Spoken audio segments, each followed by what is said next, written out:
Well, would you look at that? And that. These two shelves in my kitchen are where I keep my cookbooks at. I've got all those cookbooks, but I only use just a couple of them. And so I'm going to see what I can do to clear out some of those cookbooks. I've been holding on to them way too long. Some of them don't belong to me. And I'm going to make a new cookbook that has the recipes that I use the majority of the time.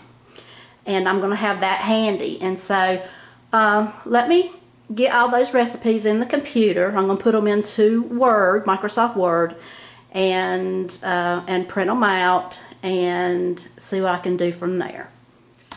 Okay, I'm back. I got all those recipes in the computer. It took me a little while. But here's a recipe book that I cannot get rid of because there's sentimental value to it. I know it's got food stains on it. I ought to just clean it up, so maybe I'll clean it up. And it's got, my mother-in-law wrote in it and gave it to me during one of our bridal showers. And it's 30 years old at least, and I've been using it that long. And so I can't get rid of this. I don't have the heart to get rid of this. There's too much sentimental value. It means too much. And I had two church cookbooks, and I used the smaller one a whole lot more than I did the big one. But the big one I thought would be a good go-to cookbook if I need some kind of recipe that I don't normally use all the time. Then I was going to use the big one as a go-to book. So what I did is I took all the recipes out of the smaller one and I added it to the bigger one. So although those two books are combined into one book now. And that way it's not taking up any more space than what it already was.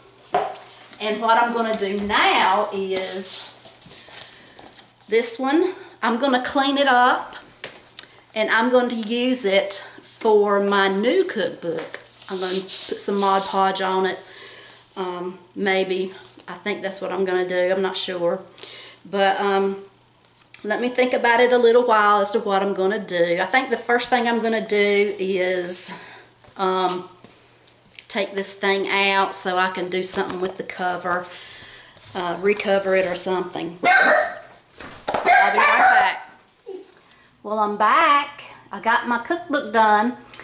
See how much space I saved? I got to throw out a lot of stuff that I didn't use. And now I'm down to my 3 cookbooks that I wanted to get down to. My little cookbook that had a lot of sentimental value to it because it was in my mother-in-law's handwriting. And a book that I can just go to and look for recipes if I don't want to go to the internet. And then the one that, do you remember that blue book? I turned it into another type of book and compiled all of my recipes that I do use into that little blue book. And now the little blue book is gray. So let me show you the little gray book. Here it is. Here's the cover. It's nice and shiny, except a little bit of something I got on it.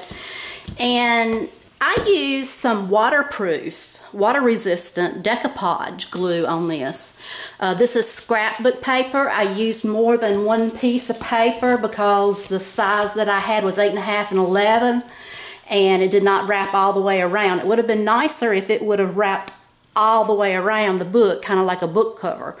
But it didn't, so I just had to work with what I had.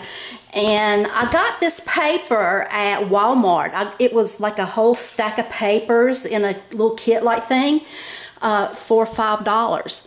And so that wasn't bad. And then I got these protective pages.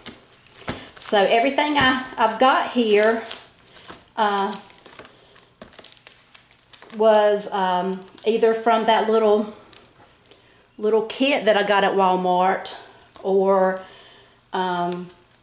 the pages came from Walmart as well. And they had a book at Walmart, just like these other books that people use for business presentations, where it's a cover and all you do is slip the paper on the inside, and then you just open up the book, pull the cover back like that, and you can slip it down better in the spine of the book. And you know, if you're not into decoupaging, then that would be the way to go too. But you can see I've got all of these recipes. I don't cook a whole lot, but whenever I do cook, I usually use a recipe.